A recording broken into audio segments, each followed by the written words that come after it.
అందరికి నమస్కారం.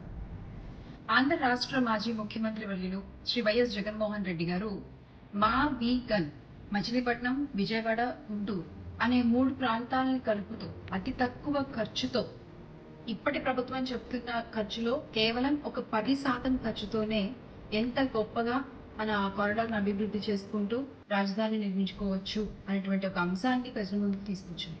మచిలీపట్నం, విజయవాడ, గుంటూరు ప్రాంత కారిడార్ని కలుపుతూ అభివృద్ధి చేసుకుంటే ఆంధ్ర రాష్ట్ర భవిష్యత్తుకి అది ఒక బంగారు గని అవుతుంది అనే విషయాన్ని ఈ వీడియోలో వివరించే ప్రయత్నం చేస్తున్నాం. వీడియో చివరికి ఎందుకు జగన్మోహన్ రెడ్డి గారు మా వీగన్ అన్నారో మీకు క్లియర్గా అర్థమవుతుంది. ముందుగా మచిలీపట్నం నుంచి మొదలు పెడదాం మన ప్రయాణాన్ని. బయలుదేరదామా? జై జగన్.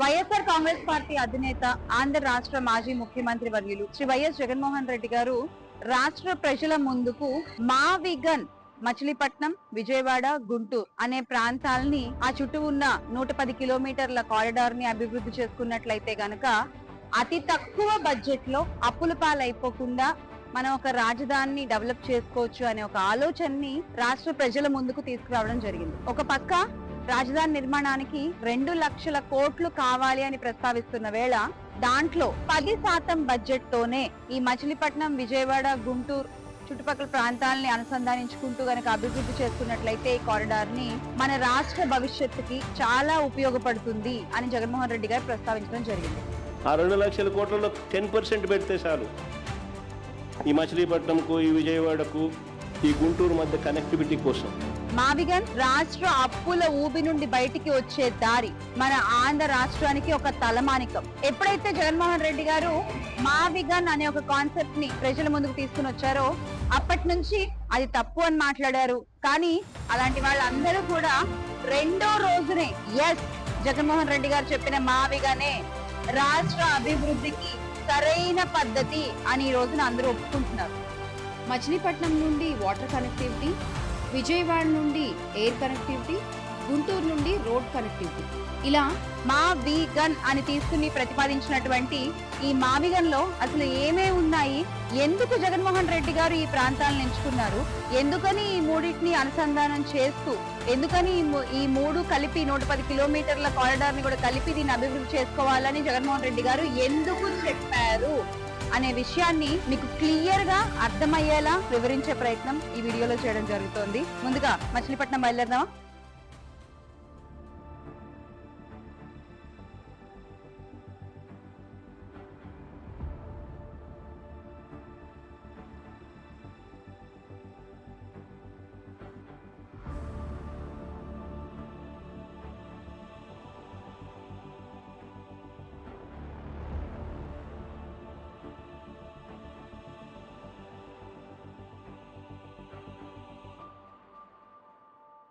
మా వీగన్ లో ముందుగా మనం మచిలీపట్నంలో ఉన్నాం కదా. మచిలీపట్నంలో ఇప్పుడు మనము మచిలీపట్నం పోర్ట్ కి వెళ్ళబోతున్నాము.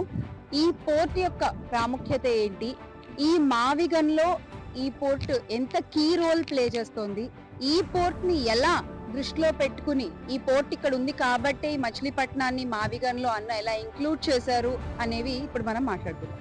బందర్ రేవు బ్రిటిష్ కాలం నాటి మాట, కానీ మచిలీపట్నం పోర్ట్ జగనన్న వేసిన బాట. మచిలీపట్నం పోర్ట్ అంటే కేవలం షిప్పులు, కంటైనర్లు మాత్రమే కాదండి. మచిలీపట్నం పోర్టు వందలాది సంవత్సరాలుగా, తరతరాలుగా ఇక్కడ నుండి వలస వెళ్లిపోతున్న వీళ్ళ బిడ్డలకి వీళ్ళ గడ్డ మీదే జగనన్న కల్పించిన ఒక ఉపాధి. ఉప్పు కయ్యల్లో కరిగిపోతున్న బతుకులకు జగనన్న అందించిన తీపి కబురే ఈ మచిలీపట్నం పోర్ట్.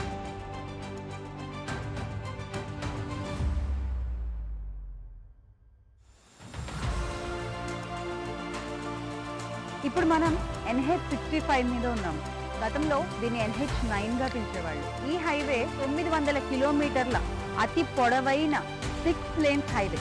ఈ హైవే మావిగన్లో ఒక భాగం. ఈ NH65 హైవే మహారాష్ట్ర, తెలంగాణ, కర్ణాటక, ఆంధ్రప్రదేశ్ ని కలిపే ఒక కీలకమైన ఆర్థిక ధమనిగా ఉంది. దీన్ని కూడా దృష్టిలో పెట్టుకునే ఈ మావిగన్ లో ఇంక్లూడ్ అవుతుందనే ఆ రోజు జగనన్న అంత కాన్ఫిడెంట్ గా దీన్ని ప్రపోజ్ చేయడం జరిగింది.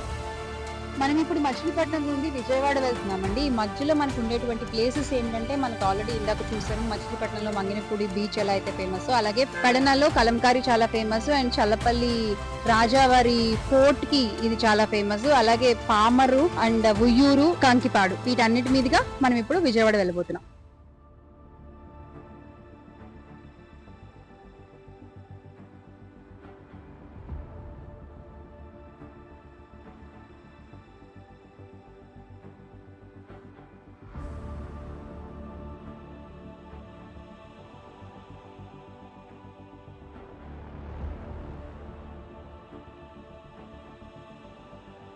ఇప్పుడు మనం గన్నవరం ఇంటర్నేషనల్ ఎయిర్పోర్ట్ దగ్గర ఉన్నాము. వాణిజ్య ఆర్థిక కార్యకలాపాలకు మరియు అనుసంధానానికి ప్రథమ వాయు మార్గంగా ఉన్నటువంటి ఈ గన్నవరం ఎయిర్పోర్ట్ జగనన్న ఆలోచన మావిగన్ లో ఒక కీలక పాత్ర పోషిస్తుంది. విజయవాడ మరియు మచిలీపట్నం ఓడరేవు మధ్య ప్రణాళిక చేయబడినటువంటి పారిశ్రామిక వృద్ధికి ఈ విమానాశ్రయం ఒక ప్రధాన లాజిస్టిక్ కేంద్రంగా ఉంది. NH16 వెంబడి ఉన్న ఈ విమానాశ్రయం ఈ ప్రాంతాన్ని ప్రధాన నగరాలకు అనుసంధానిస్తుంది. విజయవాడ ఇంటర్నేషనల్ ఎయిర్పోర్ట్ లో సరికొత్త టెర్మినల్ కూడా చాలా వేగంగా అభివృద్ధి చెందుతోంది. జగనన్న చెప్పినటువంటి మావిగన్ ఎకనామిక్ కారిడార్ కి ఈ ఎయిర్పోర్ట్ ఇలా కూడా సహాయపడుతుంది. మావిగన్ లో ఈ ఎయిర్పోర్ట్ ఒక కీలక పాత్ర పోషిస్తుంది అనడంలో ఎలాంటి సందేహం లేదు. విజయవాడ నుంచి మనం ఇప్పుడు గుంటూరు ఆన్ ద వే ఉన్నామండి. విజయవాడ నుంచి గుంటూరు వెళ్లే మధ్యలో మనకి చాలా టూరిస్ట్ ప్లేసెస్ ఉన్నాయి.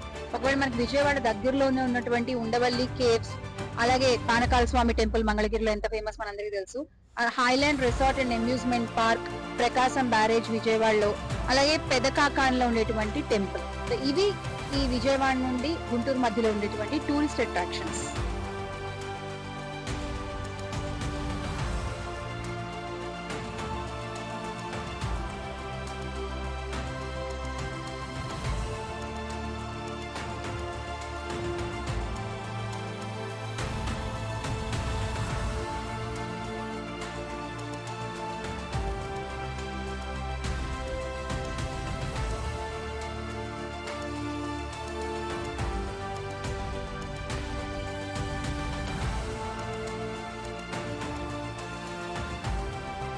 ఇప్పుడు మనం all India institute of medical sciences Mangalagiri correct గా అక్కడ ఉన్నాము.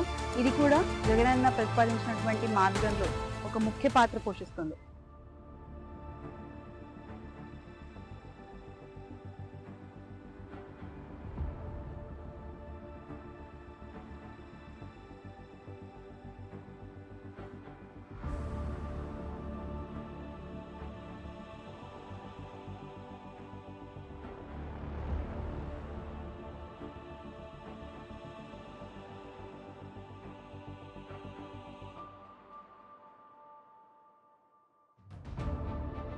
ఆసియాలోనే అతిపెద్ద మిర్చి యార్డ్, పత్తి యార్డ్ ఉన్న వ్యవసాయ మార్కెట్ ఇది. మిర్చి యార్డ్ నుండి smart city, inner ring road, outer ring road, IT concept city, medtech zone, భూగర్భ డ్రైనేజ్, స్మార్ట్ వాటర్ డ్రైన్స్, ఇలా అన్ని ఉన్న నగరమే గుంటూరు.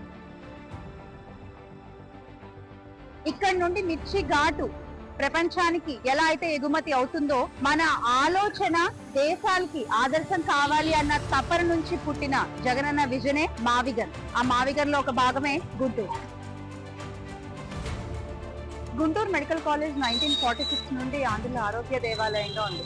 అలాగే కరోనా టైంలో కూడా ఈ మెడికల్ కాలేజ్ లోని వైరాలజీ ల్యాబ్ చేసిన కృషి మన రాష్ట్రానికే తలమానికంగా నిలిచింది. ఈ గుంటూరు మెడికల్ కాలేజ్ కి అనుసంధానంగా ఉన్న GGH అందిస్తున్న ఆరోగ్య సేవలు ఎప్పటికీ మనం గుర్తుపెట్టుకుంటూ ఉండాలి. అలాగే ఈ GGH కి ప్రతి సంవత్సరం కూడా 250 మంది డాక్టర్స్ ని ఈ GMC నుంచి అందిస్తున్న విషయం కూడా మనం ఇక్కడ చెప్పుకోవాలి. అలాగే ఒక మెడికల్ ట్రయాంగిల్ ఈ GMC, అలాగే చిరకాకాన్లో ఉన్న NRI కాలేజ్, అలాగే మంగళగిరిలో ఉన్న ఎయిమ్స్, ఈ మూడింటిని కలిపి మెడికల్ ట్రయాంగిల్ అని కూడా చెప్తూ ఉంటారు. ఆ మెడికల్ ట్రయాంగిల్ కూడా జగనన్న విజన్ మావిగన్లో భాగం. అసలు మావిగన్ మచిలీపట్నం, విజయవాడ, గుంటూరులో మొత్తం ఉన్న ఇండస్ట్రీస్ ఏంటో కూడా ఒకసారి చూద్దాం. ముందుగా మచిలీపట్నంలో తీసుకుంటే ఆక్వా అండ్ ఫిషరీస్, రొయ్యల processing unit, fishing harbour, ice factories, aqua feed plants లాంటివి ఉన్నాయి. అలాగే దేశంలోనే అతిపెద్ద ఉప్పు ఉత్పత్తి కేంద్రాల్లో ఒకటి 200+ ఉప్పు మడులు మచిలీపట్నంలో ఉన్న విషయం కూడా మనం చెప్పుకోవాలి. ఇక హ్యాండ్లూమ్ అండ్ కలంకారీ విషయానికి వస్తే Machilipatnam Kalamkari gold leaf painting GI tag ని కలిగి ఉంది. Port based industries, logistic park, edible oil refineries, solar power కి ప్రతిపాదనలు కూడా ఉన్నాయి. ఇక others rice mills, fish meal plants, boat building yards ఇలాంటివి చాలా ఇండస్ట్రీసే మచిలీపట్నంలో నెలకొని ఉన్నాయి. ఇప్పుడు విజయవాడలో ఉన్న ఇండస్ట్రీస్ ఒకసారి చూద్దాం. ముందుగా విజయవాడలో మనం మాట్లాడుకోవాల్సింది అతి పెద్ద ఆటోమొబైల్ ఇండస్ట్రీస్. ఒక ఆటో నగర్ లోనే 1000కి పైగా automobile workshops, spare parts, body building, Leyland service hub ఇలాంటివి చాలానే ఉన్నాయి. ఇక ఆగ్రో ప్రాసెసింగ్ విషయానికి వస్తే రైస్ మిల్లులు ఉన్నాయి, పప్పు మిల్లులు, కోల్డ్ స్టోరేజీలు, మల్లవలలో ఉన్న ఫుడ్ పార్క్ గురించి ముఖ్యంగా మాట్లాడుకోవాలి. ఇక power and engineering, VTPS Vijayawada thermal power station, ఇదొక కోల్ బేస్డ్ పవర్ ప్లాంట్. విజయవాడలోని ఇబ్రహీంపట్నంలో ఇది నెలకొని ఉంది. ఇది AP జెన్కో ద్వారా ఆపరేట్ చేయబడిన ఒక క్రూషియల్ ఎనర్జీ సోర్స్. మొత్తం రాష్ట్రానికే ఇక్కడ నుంచి పవర్ సప్లై అవుతుంది అని చెప్పుకోవచ్చు. మొత్తం 760 మెగావాట్ల power stations, transformer, switch gear units కూడా ఇందులో ఇంక్లూడ్ అయి ఉన్నాయి. ఇక సిమెంట్ అండ్ బిల్డింగ్ మెటీరియల్ కి సంబంధించి ready mix concrete pipes, ceramic tiles industries కూడా విజయవాడలో ఉన్నాయి.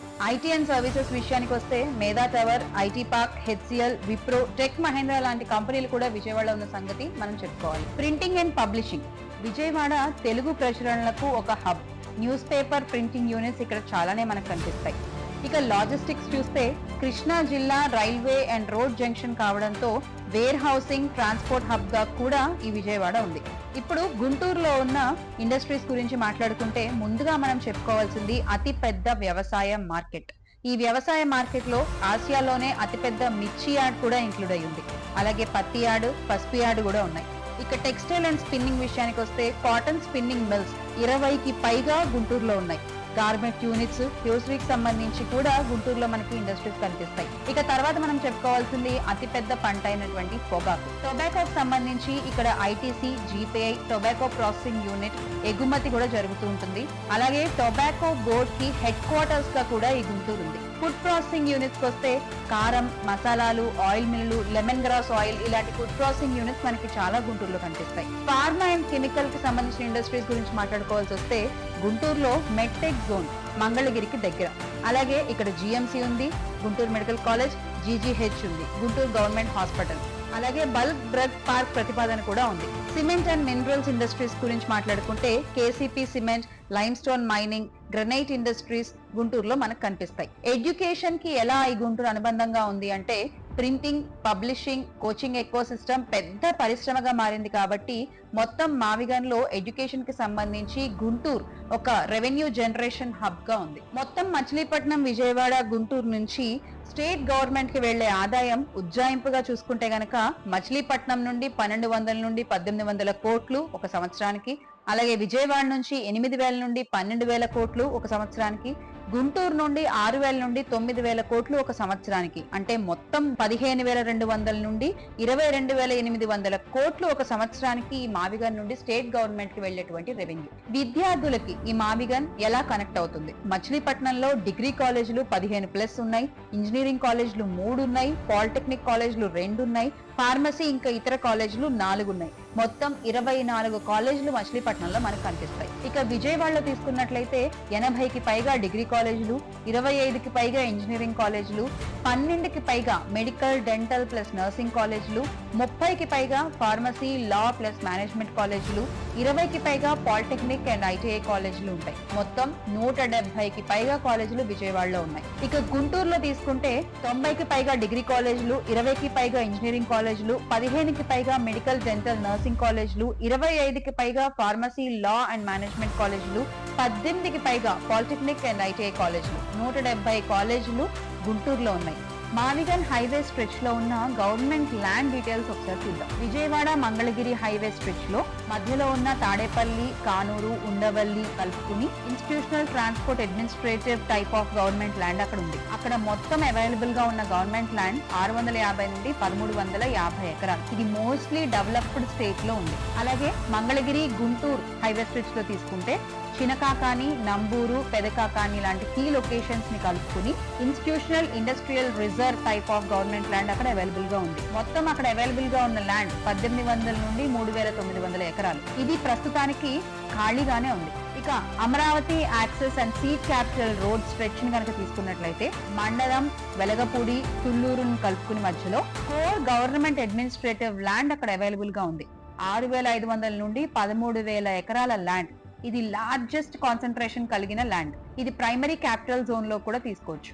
And outer ring road and highway reserve stretch తీసుకుంటే మల్టిపుల్ విలేజెస్ ఇందులో మనకి కనిపిస్తూ ఉంటాయి. ఇందులో ఇన్ఫ్రాస్ట్రక్చర్, ట్రాన్స్పోర్ట్ బఫర్ కి సంబంధించిన టైప్ ఆఫ్ గవర్నమెంట్ ల్యాండ్ ఉంది. 2000 నుండి 4000 ఎకరాలు అవైలబుల్ గా ఉంది. ఇది రిజర్వ్డ్ స్టేట్ లో ఉంది. ఫ్యూచర్ ట్రాన్స్పోర్ట్ ఎక్స్పాన్షన్ కి దీన్ని మనం వాడుకోవచ్చు. ఇన్స్టిట్యూషనల్ యూటిలిటీ కారిడార్ స్ట్రెచ్ తీసుకుంటే కనుక అలాంగ్ NH16 సర్వీస్ రోడ్స్ కూడా ఇందులో కలుస్తాయి. దీంట్లో utility, depot, sub stations type లో గవర్నమెంట్ ల్యాండ్ అవైలబుల్ గా ఉంది. 500 నుండి 1200 ఎకరాల్లో ఉంది. దీన్ని మనం మిక్స్డ్ ఆపరేషన్స్ కి ఈ ల్యాండ్ మనం యూజ్ చేసుకోవచ్చు. అసలు ఒక కోర్ క్యాపిటల్ సిటీ ఇన్ఫ్రాస్ట్రక్చర్ ని డెవలప్ చేయడానికి ఎస్టిమేటెడ్ కన్స్ట్రక్షన్ కాస్ట్ ఎంత పడుతుందో ఒకసారి చూద్దాం. స్టేట్ సెక్రటేరియట్ కాంప్లెక్స్ కట్టాలంటే కనుక మనకి 1.5 to 2.5 million square feet size లో యావరేజ్ కాస్ట్ 3500 నుండి 5500 పర్ స్క్వేర్ ఫీట్ కాస్ట్ పడుతుంది. ఎస్టిమేటెడ్ టోటల్ కాస్ట్ US లో తీసుకుంటే $600 మిలియన్ నుండి $1.45 బిలియన్ అవుతుంది.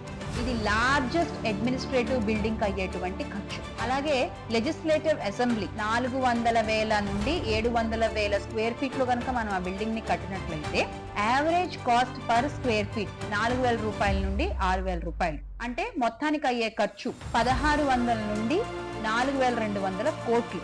అదే డాలర్స్ లో తీసుకుంటే $190 మిలియన్ నుంచి $500 మిలియన్. ఇందులో మనం ఛాంబర్స్ ఇంక్లూడ్ చేస్తాం, ఆఫీసెస్ ఇంక్లూడ్ చేస్తాం, మీడియా ఏరియాస్ ఇంక్లూడ్ చేస్తూ మనం వేసినటువంటి కాస్ట్ ఇది. అలాగే రాజ్ భవన్ చూద్దాం. 1,00,000 నుండి 1,50,000 స్క్వేర్ ఫీట్ లో కనుక మనం కట్టుకోగలిగినట్లయితే 3,500 నుండి 5,000 కాస్ట్ పడుతుంది. అప్పుడు ఎస్టిమేటెడ్ టోటల్ కాస్ట్ ఎంత అవుతుంది? 350 నుండి 750 కోట్లు. అలాగే డాలర్స్ లో తీసుకుంటే 42 మిలియన్ల నుండి $90 మిలియన్ అయ్యే ఛాన్సెస్ ఉన్నాయి. దీంట్లో మనకి రెసిడెన్షియల్, సెరమోనియల్ కాంప్లెక్స్ కూడా యాడ్ అవుతాయి. ఇక హైకోర్ట్ కాంప్లెక్స్ 6 లక్షల నుండి 1 మిలియన్ స్క్వేర్ ఫీట్ లో కడితే పర్ ఎస్ఎఫ్టీకి 4,000 నుండి 6,000 రూపాయలు ఖర్చు అవుతుంది. అప్పుడు ఎస్టిమేటెడ్ టోటల్ కాస్ట్ 2,400 నుండి 6,000 కోట్లు మన ఇండియన్ రూపీస్ లో అయితే $290 మిలియన్ నుంచి $720 మిలియన్ అమెరికన్ డాలర్స్ లో ఖర్చు అయ్యే ఛాన్సెస్ ఉంటాయి. ఇందులో మనం court rooms plus administrative blocks తీసుకుంటాం. ఇక minister and department office buildings తీసుకుంటే 1.1 మిలియన్ స్క్వేర్ ఫీట్ లో వీటిని కడితే పర్ ఎస్ఎఫ్టీ పడేది 3,500 నుండి 5,000 రూపాయలు. మొత్తం అయ్యే ఖర్చు 3,500 నుండి 7,500 కోట్లు. అలాగే $4,020 మిలియన్ల నుండి $900 మిలియన్ ఖర్చు అవుతుంది. దీంట్లో డైరెక్టరేట్ అండ్ డిపార్ట్మెంట్ ఆఫీసెస్ వస్తాయి. ఇక police head quarters and security infrastructure గురించి మాట్లాడుకుందాం. మొత్తం 3 లక్షల నుండి 5 లక్షల స్క్వేర్ ఫీట్ లో కడితే పర్ ఎస్ఎఫ్టీ 3,500 నుండి 5,000 వరకు పడుతుంది. మొత్తం అయ్యే ఖర్చు 1,050 కోట్ల నుండి 2,500 కోట్లు. Estimated total cost in dollars $125 million నుంచి $300 మిలియన్ వరకు అవ్వచ్చు. ఇందులో మనం కమాండ్ సెంటర్ ని కూడా ఇంక్లూడ్ చేయొచ్చు. ఇక గవర్నమెంట్ స్టాఫ్ హౌసింగ్ 2 నుండి 4 మిలియన్ల స్క్వేర్ ఫీట్ లో కడితే 2,500 నుండి 4,000 రూపాయల వరకు పర్ ఎస్ఎఫ్టీకి మనకి ఛార్జ్ అవుతుంది. మొత్తం కాస్ట్ తీసుకుంటే 5,000 నుండి 12,000 కోట్లు మన ఇండియన్ రూపీస్ లో ఖర్చు అయితే 600 మిలియన్స్ నుండి $1.45 బిలియన్ ఖర్చు అవుతుంది. Offer largest cost after secretariat. ఇది estimated construction cost for the core capital city infrastructure. చూసారు కదా, మావిగన్, మచిలీపట్నం, విజయవాడ, గుంటూరు ఈ 3 ప్రాంతాలు చూసాం మనము. ఎందుకు జగన్మోహన్ రెడ్డి గారు ఈ 3 ప్రాంతాలను ఎంచుకున్నారు అనేది మీకు ఎక్స్ప్లెయిన్ చేసే దాంట్లో మేము సఫలీకృతం అయ్యామని అనుకుంటున్నాం. ఎందుకంటే ఈ 3 ప్రాంతాలు కలిపి చూసినట్లయితే కనుక ఇందులో పోర్ట్స్ ఉన్నాయి, ఎయిర్పోర్ట్ ఉంది, అలాగే సౌత్ సెంట్రల్ రైల్వే జోన్ ఉంది, అద్భుతమైన పంటలు పండేటువంటి భూములు ఉన్నాయి, అలాగే చదువుకు సంబంధించినటువంటి కాలేజెస్ ఉన్నాయి, టూరిజం ప్లేసెస్ ఉన్నాయి. అలాగే ఎకనామిక్ గ్రోత్ కి ఉపయోగకరమైనటువంటివి చాలా ఈ మావిగన్ లో కనిపిస్తాయి. ఈ మావిగన్ కి సంబంధించి ఒక చిన్న ఉదాహరణ చెప్పాలనుకుంటున్నాను. మనిషి బ్రతకడానికి కావలసినవి గాలి, నీరు, భూమి. ఈ మూడు కూడా ఈ మావిగన్ లో ఉన్నాయి. ఈ రోజున ఆంధ్ర రాష్ట్రం బతకాలి అంటే ఈ మావిగన్ ఒక్కటే దాని ప్రాణవాయువు. అప్పుల ఊబి నుండి మనని కాపాడడానికి జగన్మోహన్ రెడ్డి గారు తీసుకొచ్చినటువంటి ఈ ఆలోచన సరైనది అని మనందరం కూడా నమ్మాల్సినటువంటి పరిస్థితి మన కళ్ళ ముందు ఈరోజు కనిపిస్తుంది. ఒకవైపు ఆచరణకి ఆకాశం అంత దూరంలో ఉన్న అమరావతి ఉంటే, మరొక వైపు జగన్మోహన్ రెడ్డి గారు ప్రతిపాదించినటువంటి మావిగన్ ఉంది. ఒకసారి మీరు కూడా ఏది కరెక్టో ఆలోచించండి. Make answer great again with Jagananna. జోహార్ వైఎస్ఆర్, జై జగన్.